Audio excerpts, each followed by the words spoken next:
आप सभी को जय मसीह की। परमेश्वर आप सभी को बहुत आशीष दे। आज की इस वीडियो में हम लोग देखने वाले हैं अपोस्टल विनोद कुमार जी के चैनल से हमें एक वीडियो मिला, जिसमें हम लोग देखेंगे किस प्रकार से एक बौद्ध परिवार जो प्रभु यीशु मसीह पर विश्वास करने लगा, किस प्रकार से प्रभु यीशु मसीह ने इनके जीवन में कार्य किया, किस प्रकार से अपने धर्म को लेकर कितने कट्टर लोग थे, लेकिन प्रभु यीशु मसीह ने जब इनके दिलों को छुआ, ये लोग प्रभु यीशु मसीह के दीवाने हो गए।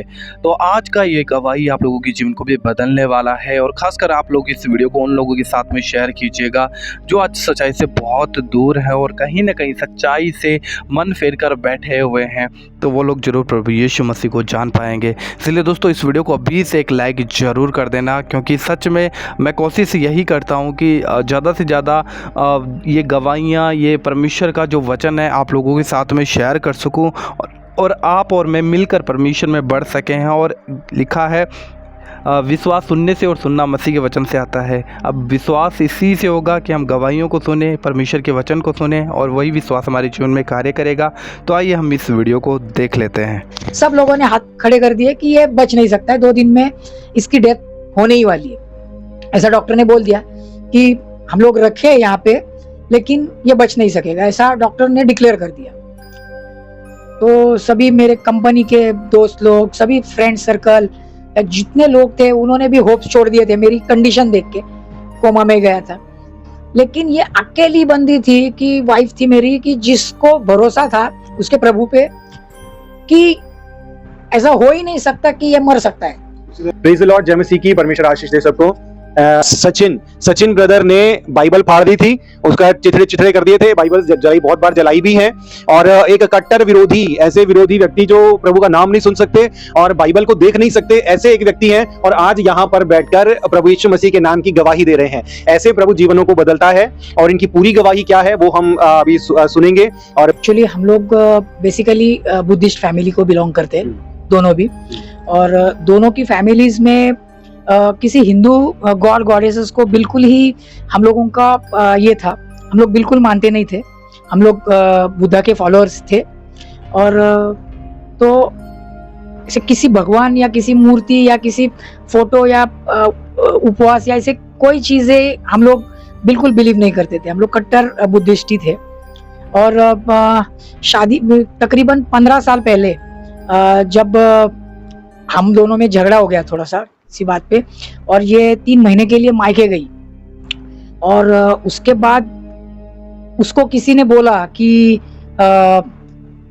ये प्रभु है, और उनको बताया गया। ये रास्ते पे वो चालू किया चलने को, प्रभु को मानने लगी, और फिर एक चर्च में जाने लगी। हमारे घर के नजदीकी चर्च था, तो वहां पे वो जाने लगी। तो हो गया था, सेपरेट रहती, ये मायके में गई थी छोड़ के। तो इसको वापस आने के लिए मेरा विरोध था, तो उस चीज के लिए ये प्रार्थना करने के लिए वहां पे जाना चालू किया इसने चर्च में। और फिर 3-4 महीने बाद ये घर आ गई। मैंने इसको लेके आया घर, तो मेरा विरोध था, लेकिन फिर भी मैं झुक के लेके आया इसको। तो इसका बिलीफ और बढ़ गया।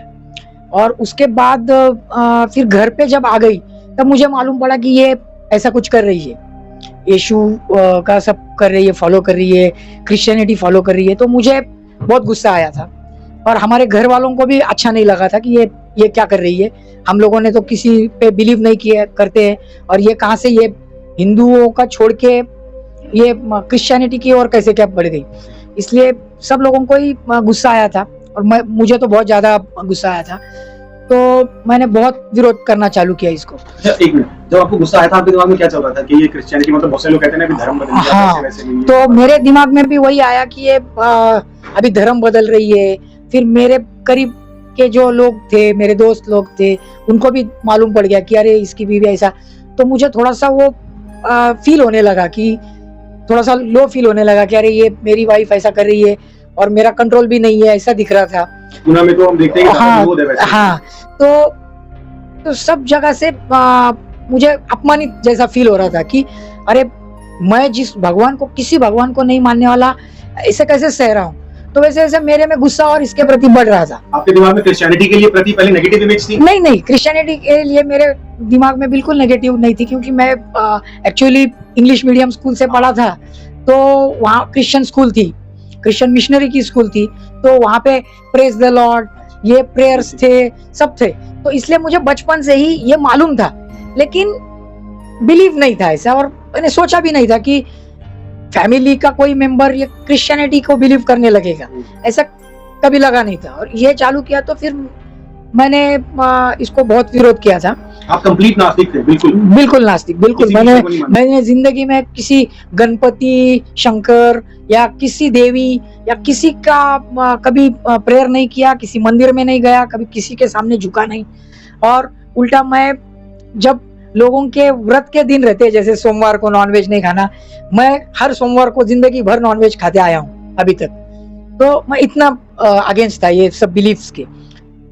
तो फिर विरोध करते करते इतना ये था कि मैंने एक बार बाइबल जला दी, और ये घर पे नहीं रहती थी, तभी मैंने एक दिन बाइबल जला दी और जली हुई बाइबल बेसिन में डाल दी, किचन के बेसिन में। और वो हीट के वजह से पूरा नीचे का जो पाइप है प्लास्टिक का, वो सारा मेल्ट हो गया सब, और फिर वो आग जैसा लग गई। वो बुझाने के लिए पानी छोड़ा, घर में पानी हो गया। वो मैं अकेला ही घर पे था, तो मुझे ही सब काम करना पड़ा, मुझे और गुस्सा बढ़ गया। फिर और एक चांस मिला, ये घर पे नहीं थी, और मैंने फिर बाइबल को फाड़ा। और बाइबल को फाड़ने के बाद मैंने बाइबल के पेजेस के इतने टुकड़े टुकड़े कर दिए, और फिर ये आने के बाद मैंने दिखाया उसको कि देख, ऐसा एक डब्बे में मैंने भर के रखा सब कचरे जैसा पेजेस के टुकड़े। और मैंने बोला, अगर तू भी सच्ची है और तेरा प्रभु भी सच्चा है, तो तू ये 5 दिन के अंदर ये सारे पेजेस वापस जोड़ के पूरी बाइबल तैयार कर। ऐसा मैंने इसको चैलेंज दिया एक तरह से। और मुझे यकीन था कि ये इसको कुछ भी नहीं आएगा, क्योंकि वो इम्पॉसिबल टास्क था मेरे हिसाब से। लेकिन इसने ये चैलेंज ले लिया, और मैंने इसको बोला, अगर तूने ये कर दिखाया तो फिर मैं विरोध करना बंद कर दूंगा, और तुझे जो मन चाहे वो तू कर सकती है। फिर इसने 4-5 दिनों में वो पूरी बाइबल जोड़ के वापस एक बार वो बोलते वर्ड्स मैच करके, पेजेस ढूंढ के, पेज नंबर ढूंढ के, बहुत इम्पॉसिबल टास्क जो दिख रहा था, उसने बाइबल पूरी तैयार करके सेलोटेप से चिपका के पेजेस ये सब बाइबल तैयार की। और फिर मुझे लगा कि अरे इसमें बात है। वो तो इसने ये चैलेंज, तो फिर मैंने इसको बोल दिया कि बाबा मैं तो नहीं मानूंगा, लेकिन तुमको जो करना है वो तुम फ्रीली कर सकती हो, अभी मैं तुमको बिल्कुल विरोध नहीं। उसके बाद फिर करीब 10 साल तक चलते रहा। ये घर पे प्रेयर करती थी, चर्च में जाती थी। फिर मैंने इसको चर्च को छोड़ने का काम या लाने का काम, ऐसा ये सब मैं करता था। बोल तो बिल्कुल अपोज नहीं करता था मैं उसको, और चलने देता था। जो कुछ घर में ये करती है, उपवास करती थी, प्रार्थनाएं करती थी, कुछ लोग आते थे या ये किसी के घर जाती थी, तो वो सब मैंने उसका ये किया, मानने लगा। उसके बाद लास्ट ईयर उससे पहले 2018 में मुझे डेंगू हो गया, और वो डेंगू में इतना ये बढ़ गया तो मैं आईसीयू में चला गया, और कोमा में चला गया मैं, और मेरे ब्रेन में ब्लड क्लॉटिंग हो गया। और डॉक्टरों ने और सभी लोगों ने, फैमिली मेंबर्स ने, डॉक्टरों ने, सब लोगों ने हाथ खड़े कर दिए कि ये बच नहीं सकता है, 2 दिन में इसकी डेथ होने ही वाली है। ऐसा डॉक्टर ने बोल दिया कि हम लोग रखे यहाँ पे, लेकिन ये बच नहीं सकेगा, ऐसा डॉक्टर ने डिक्लेयर कर दिया। तो सभी मेरे कंपनी के दोस्त लोग, सभी फ्रेंड सर्कल, जितने लोग थे, उन्होंने भी होप्स छोड़ दिए थे मेरी कंडीशन देख के। कोमा में गया था, लेकिन ये अकेली बंदी थी कि वाइफ थी मेरी, कि जिसको भरोसा था उसके प्रभु पे कि ऐसा हो ही नहीं सकता कि ये मर सकता है। सब लोगों ने हाथ खड़े कर दिए कि ये बच नहीं सकता है, 2 दिन में इसकी डेथ होने ही वाली है। ऐसा डॉक्टर ने बोल दिया कि हम लोग रखे यहाँ पे, लेकिन ये बच नहीं सकेगा, ऐसा डॉक्टर ने डिक्लेयर कर दिया। तो सभी मेरे कंपनी के दोस्त लोग, सभी फ्रेंड सर्कल, जितने लोग थे, उन्होंने भी होप्स छोड़ दिए थे मेरी कंडीशन देख के। कोमा में गया था, लेकिन ये अकेली बंदी थी कि वाइफ थी मेरी, कि जिसको भरोसा था उसके प्रभु पे कि ऐसा हो ही नहीं सकता कि ये मर सकता है। उसी दौरान और भी लोग मर गए थे। हाँ, और मेरे हॉस्पिटल में, मेरे बेड के बाजू में आईसीयू में दो लोग जो मेरे से यंग और हेल्दी थे तबीयत फिजिक में, उनकी डेथ हो गई थी। तो बहुत से मेरे भाइयों को, माँ पिताजी सब लोगों को लगा था कि ये सचिन नहीं बच सकता है, लेकिन खाली मेरे वाइफ अकेली थी सभी लोगों में जिसको पूरा 100% फेथ था कि ये मर नहीं सकता है। तो इसने ये सब लोगों को बोलती थी कि ये 3 दिनों में सही होके जनरल वार्ड में आ जाएगा, आईसीयू से निकल जाएगा। ये सब कुछ नेगेटिव हो रहा है। सब कुछ नेगेटिव, इतना नेगेटिव कि मुझे कोमा में जाने से पहले मैं पागलपन जैसा कुछ हो रहा था मेरे ब्रेन से, तो मैं खुद को ही ये कर रहा था, नुकसान पहुंचा रहा था, सलाइन बिलन। तो मुझे बांध के रखा था, बेड को हाथ पैर मेरे बांध के रखे थे, इतना मेरी हालत सीरियस थी। लेकिन तो लोग इसको मन में हंसते थे और पागल समझते थे कि ये क्या पागल है, डॉक्टर जहाँ बोल रहा है कि ये मरने वाला है, वहां पे ये बोल रहे कि 3 दिन में आईसीयू से बाहर निकलने वाला है। तो लोगों को बिलीव ही नहीं हो रहा था। लेकिन मिरेकल जैसा ही हो गया और सचमुच 3 दिन में मैं जनरल वार्ड में आ गया, शिफ्ट किया। तो मुझे फिर थोड़ा सा ये हो गया कि अरे, मुझे बोला जब लोगों ने, और मेरे वीडियो, मेरे भाई ने मेरा वीडियो निकाला था, मैं जब पागलपन के दौरे पड़ रहे थे तो उसका वीडियो निकाला था, तो वो दिखाया, तो फिर मुझे थोड़ा सा बिलीव हो गया कि अरे ऐसा भी कुछ हो सकता है क्या। तो फिर भी मैं चर्च आना नहीं चाह रहा था, लेकिन लास्ट ईयर में सडनली मेरा जॉब चला गया, अचानक से कॉस्ट कटिंग के इसमें जॉब चला गया। और फिर कुछ 2-3 महीने में घर पे था, और फिर बहुत मैंने ट्राई किया था। तो फिर इसका विश्वास था कि आप प्रेयर करो, आप इसमें आ जाओ, चर्च में आ जाओ, फिर प्रेयर करो, मेरे साथ प्रेयर करो, ज्यादा कुछ मत करो, लेकिन मेरे साथ खाली मैं जो बोलती हूँ वैसा प्रेयर करो, आपको जॉब मिल जाएंगी। और उस हिसाब से मैंने भी फिर इसको फॉलो करना चालू किया, प्रेयर करना चालू किया, और एक जॉब मिल गई मुझे। और उसके बाद फिर मैंने लास्ट ईयर से मैं भी चर्च में जाने लगा हूँ रेगुलर।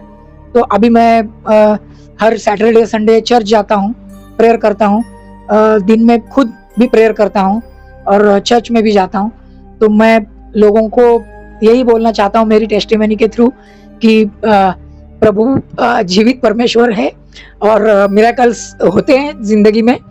और आप भी बिलीव करिए, आपके जो भी कुछ प्रॉब्लम्स है आप बिलीव रखिए प्रभु पे, वो आपके प्रॉब्लम सब सॉल्व हो जाएंगे। धन्यवाद।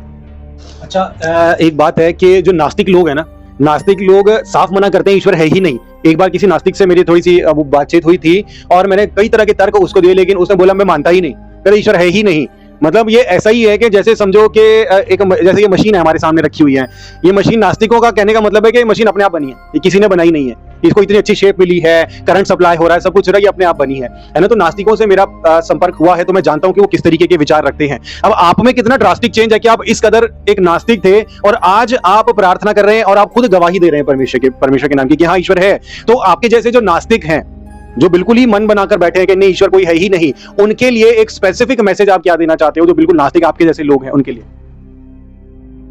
मैं नास्तिक लोगों से यही कहना चाहूंगा कि हम इंसान, अभी नास्तिक मीन्स क्या है कि कोई भगवान नहीं है, ये बिलीव है नास्तिक लोगों की।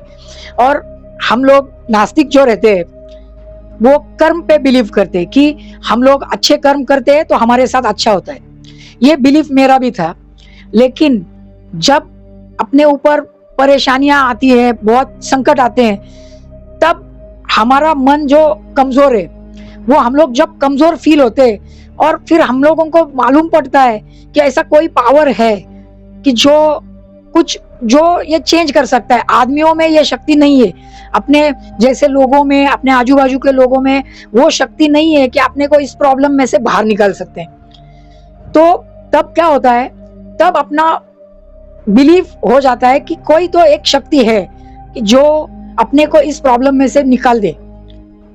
तो ये जब नास्तिक को बड़े प्रॉब्लम्स आते हैं तभी उसकी आंखें खुल जाती है और उसके मन में विचार आता है कि ऐसा कोई पावर है कि जो अपने को सपोर्ट, जिस सपोर्ट से हम लोग इस सिचुएशन में से, बुरी सिचुएशन में से बाहर निकल सकते हैं। अदरवाइज हमारे लिए सारे रास्ते बंद हो जाते हैं, तभी रास्ता प्रभु के इससे खुल जाता है और प्रभु बाकी के भगवानों से प्रभु पे बिलीव करने का रीजन ये है कि ये जीवित परमेश्वर है और यहाँ पे हमको बाकी के भगवानों के जैसा ये नहीं करना पड़ता है, निराशा नहीं मिलती है और ऐसा जो इसको बोलते हैं ना अंधश्रद्धा जैसा अपने को कुछ करने की जरूरत नहीं पड़ती है। इसको खाली अपन मन से अपने को खाली पूरे मन से प्रार्थना करके अपने को जो चाहिए वो मांगना होता है।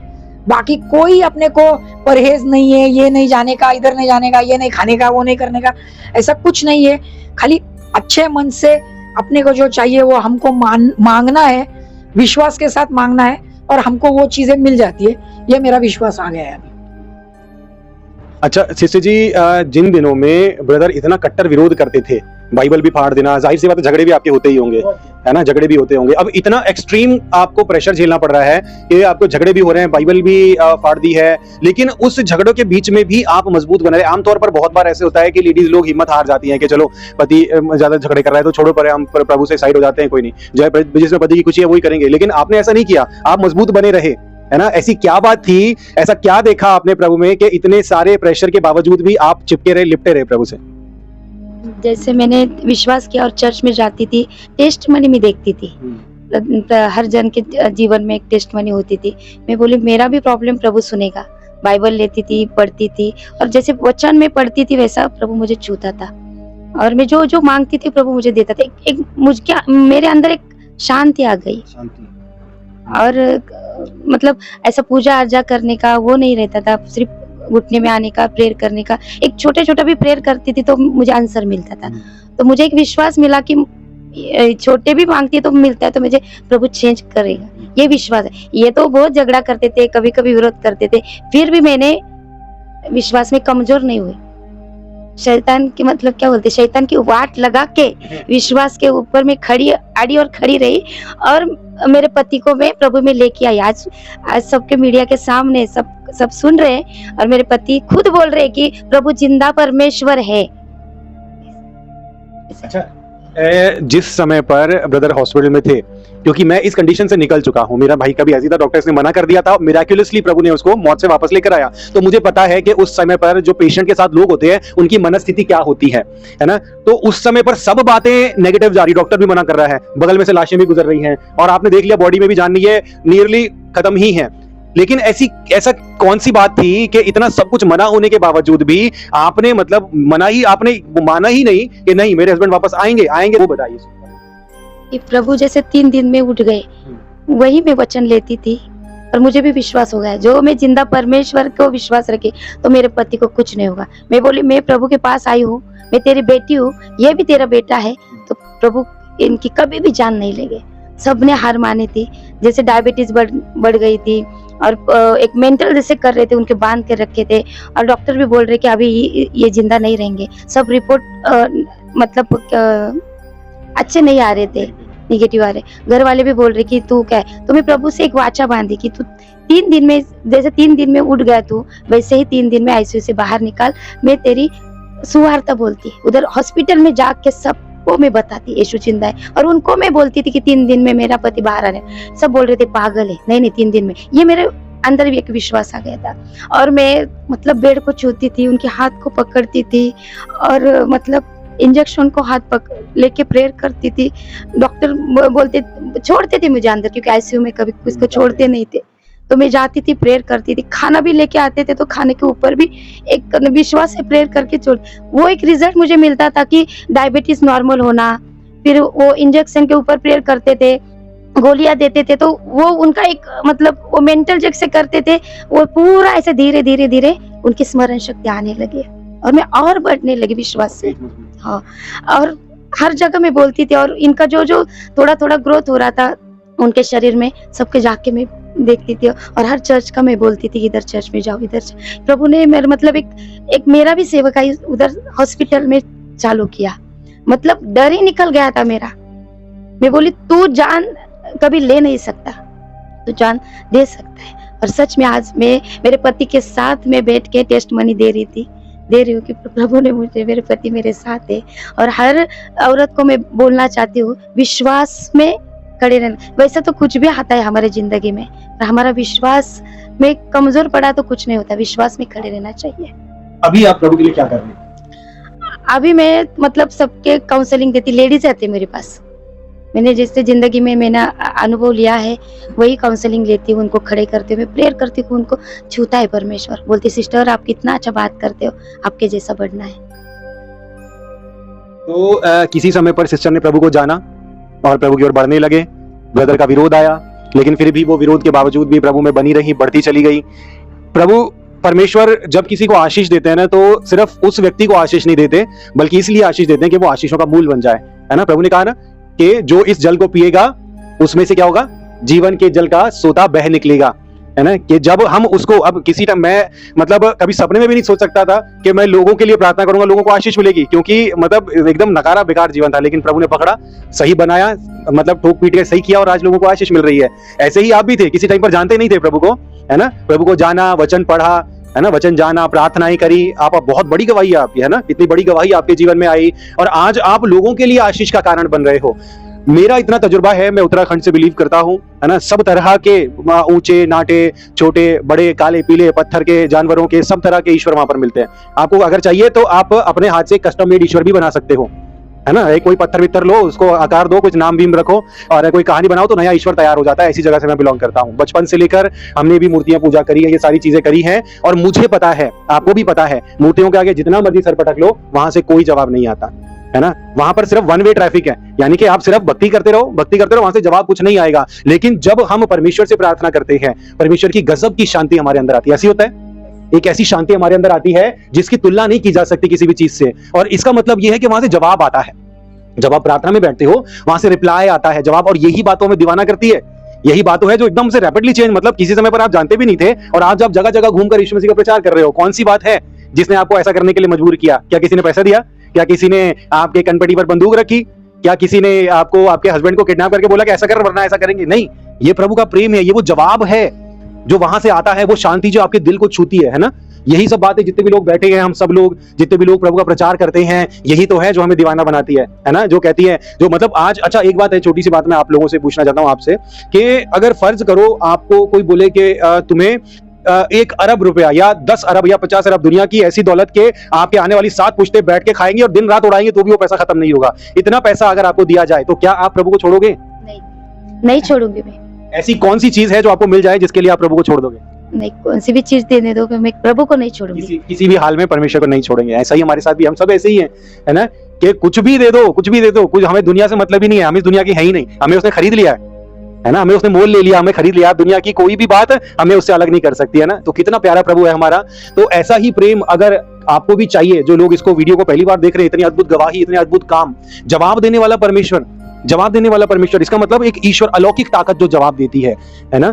आप एक पत्थर ले लो, एक काला पत्थर ले लो, उसके सामने सर फोड़ो, वो जवाब नहीं देगा, लेकिन प्रभु के सामने हाथ जोड़ो, प्रभु तेरे सामने प्रार्थना करते हैं, बल्कि कई बार तो इतना भी नहीं करना पड़ता, मुंह से निकलते ही मिल जाता है। तो ऐसा प्रभु किसे नहीं चाहिए, है ना। तो हर एक जन जो इस गवाही को, इस वीडियो को देख रहा है, प्रभु यीशु मसीह पर विश्वास करें। फर्क नहीं पड़ता आप नास्तिक हैं, फर्क नहीं पड़ता आप किसे मानते हो, आप सांप बिच्छू को मानते हो, काले पत्थर को मानते हो, पर्वत को, पहाड़ को, पेड़ पौधों को मानते हो, कोई फर्क नहीं पड़ता, वहां से कोई जवाब नहीं मिलने वाला। पत्थर सर फोड़ना है, फोड़ते रहो, लेकिन अगर आशीष चाहिए तो प्रभु यीशु मसीह पर विश्वास कीजिए, ठीक है। जरूरी नहीं है आप चर्च जाओ, जरूरी नहीं है आप अपना, बल्कि आपका क्या कोई, जब से आप प्रभु को मान रहे हो, आपके जीवन में कोई फर्क आया है? कोई पहनने कपड़े लत्ते का फर्क आया हो, जीवन जीने का फर्क? वही मैं बोलना चाहता हूँ कि बहुत से लोगों को, सारे लोगों को यही लगता है कि जो प्रभु को मानते हैं वो अपना धर्म बदल देते हैं, या ये प्रभु के लोग जो रहते हैं, ये क्रिश्चियन जो लोग रहते हैं, वो लोगों के धर्म बदल देते हैं लोगों को। ऐसा कुछ भी नहीं है। हमें सिर्फ क्या करना होता है, प्रभु को मानना चाहिए और अपने को जो उसको मांगना है, खाली अपने को जो तकलीफें है उसके लिए उसको मांगना है हमें। ऐसा प्रभु मीन्स ऐसा कोई भी ये नहीं है, ये खाली वचन है, बाइबल के वचन है, ये कोई मूर्ति नहीं है, या कोई गले में क्रॉस लगा के घूमना है अपने को, या चर्च में ही जाके पूरा ये करना है, ऐसा भी कुछ नहीं है। हम लोग जो है वो अपने परेशानियों में प्रभु को हाथ जोड़ के, अगर अपन ने जो कुछ चाहिए वो मांगना है, खाली इतना ही करना है। तो ये बिल्कुल गलत चीजें फैलाई जाती है कि यहाँ पे आने के बाद आप लोगों की जिंदगी में बहुत चेंजेस करने पड़ते हैं, या ऐसा कुछ भी नहीं है। खाना पीना रहना जो कुछ जैसा चल रहा है वही सब चालू रहता है, लेकिन हम लोग सिर्फ सुबह शाम प्रभु का ही ध्यान करते हैं और प्रभु के ही वचनों को पढ़ते हैं, उसके ही वचनों को मानते हैं और सारी परेशानियों से हमको प्रभु और उसके वचन हमें बाहर निकाल देते हैं। अच्छा, एक छोटी सी बात और बोल के हम टेस्टिमनी आज कंप्लीट करेंगे। आपके और मेरे जैसे हम लोग जो बॉर्न क्रिश्चियंस नहीं हैं, प्रभु यीशु मसीह को विश्वास करते हैं और किसी भी कीमत पर प्रभु यीशु मसीह को छोड़ नहीं सकते। काफी लोग यहाँ पर बैठे हुए हैं, कैमरा में आ नहीं रहे। मैं आपसे एक सवाल पूछता हूँ, मुझे बताइए आपके हिसाब से आपके और मेरे जैसे हमारे देश के अंदर अब वर्तमान समय में कितने परसेंट, पूरे देश की आबादी जितनी है, कितने परसेंट लोग आपके और मेरे जैसे होंगे जो प्रभु यीशु मसीह पर विश्वास करते हैं?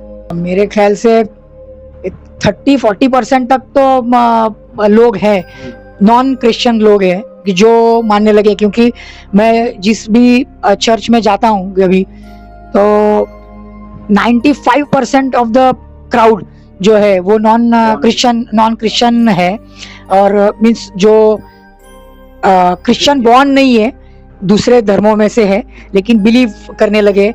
ऐसे 95% लोग वही है।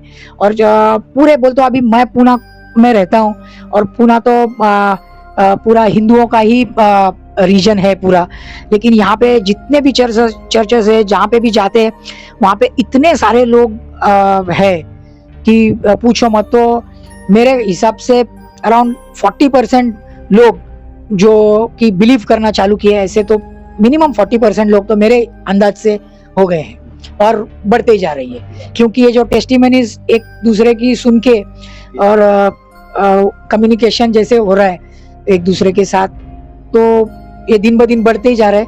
क्योंकि परेशानियां भी बढ़ती जा रही है, उस हिसाब से हाँ जवाब भी आ रहा है और टेस्टिमनीज भी हो रही है, तो लोग भी ऑब्वियसली बढ़ते ही जा रहे हैं इसमें।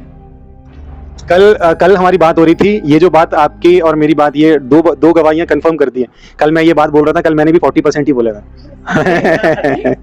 40% आबादी हमारे देश की जो है, इस देश की, वो है जो डायरेक्टली या इनडायरेक्टली प्रभु यीशु मसीह को मानती है ना। और अब आप सोचिए कि ये 40% आबादी जो है वो हर रोज किसी ना किसी को प्रभु के बारे में बताती है, समाचार सुनाती है। हर रोज आप भी किसी ना किसी के लिए प्रार्थना करते हो, हम भी करते हैं, टेस्टिमनीज भी शेयर करते हैं। अब सोचिए आज ये आबादी 40% है, आने वाले 10 साल में ये आबादी कितने परसेंट होगी? मैं कहता हूं 10 साल छोड़ो, 5 साल में ये पूरा का पूरा देश डायरेक्टली या इनडायरेक्टली प्रभु यीशु मसीह पर विश्वास करने वाला हो जाएगा। और मेरा विश्वास है, हम सब जानते हैं कि जो काम परमेश्वर की ओर से हो रहा है उसको दुनिया की कोई ताकत रोक नहीं सकती। भाई जो सताने वाले, परेशान करने वाले लोग, तुम मार लो, तुम गोली मार लो, तुम सता लो, मार लो और लोगों को घर से निकाल दो, तुम जो मर्जी कर लो, जो काम परमेश्वर की ओर से है उसको दुनिया की कोई ताकत किसी भी तरीके से रोक नहीं सकती। आमीन। तो इस गवाही के द्वारा परमेश्वर आप सबको आशीष दे, तैयार रहे इस देश को बदलता हुआ देखने के लिए। गॉड ब्लेस यू ऑल, सबको जय मसीह। तो देखा आपने इस वीडियो के अंदर किस प्रकार से ये परिवार प्रभु यीशु मसीह को उन्होंने जानने लगा है, क्योंकि बाइबल साफ कहती है कि तुम सत्य को जानोगे, सत्य तुम्हें स्वतंत्र करेगा। सत्य प्रभु यीशु मसीह है और जब हम उससे खोजने का प्रयास करते हैं, जब हम उससे जानने का प्रयास करते हैं तो हम सत्य को जानते हैं। और ऐसा नहीं है कि संसार में जैसे हम बहुत सी चीज़ों के पीछे भागने का प्रयास करते हैं, खोजने का प्रयास करते हैं, बहुत ही उद्धार के लिए बहुत से रास्ते ढूंढते हैं, लेकिन मैं आप लोगों को बताना चाहता हूं कि प्रभु यीशु मसीह खुद हमें ढूंढता है। उसने कहा तुमने मुझे नहीं परंतु मैंने तुम्हें चुना है। प्रभु यीशु मसीह हमें चुनता है और वो आज भी चाहता है कि हम अपने मन को सच्चाई की ओर लगाएं, क्योंकि परमेश्वर मनों का जांचने वाला है। जब हमारे मन कहीं ना कहीं सच्चाई को खोजने वाले होते हैं, प्रभु यीशु मसीह जानने वाला परमेश्वर है, वो मनों को जांचता है, वो हमारे हाव भाव को समझ लेता है और वो हमारे पास आता है। इसलिए अगर आप सच्चाई से दूर हो या फिर सच्चाई में होने के बाद भी आप सच्चाई के साथ चल नहीं पा रहे हो, तो आज अपने आप को परमेश्वर के सामने समर्पित करें। और ज़रूर ये आज की गवाही आप लोगों के जीवन में कार्य कर चुकी है और आज आपका विश्वास भी एक अलग लेवल तक बढ़ चुका है। और मैं इतना ही आप लोगों को कहना चाहूँगा कि ऐसी गवाहियों को आप लोग ज़्यादा से ज़्यादा उन लोगों के साथ में शेयर किया करिए जो लोग आज परमेश्वर से बहुत दूर है, ताकि ये लोग भी बचाए जाएं। क्योंकि ये आज्ञा प्रभु यीशु मसीह की है, जगत में सुसमाचार प्रचार करो। ये हमारा काम है, कैसे भी हम लोगों को प्रभु यीशु मसीह के बारे में बताएं। तो मिलते हैं हम किसी और वीडियो में। आशा करता हूँ कि आप लोगों को वीडियो अच्छा लगा होगा। जय मसीह।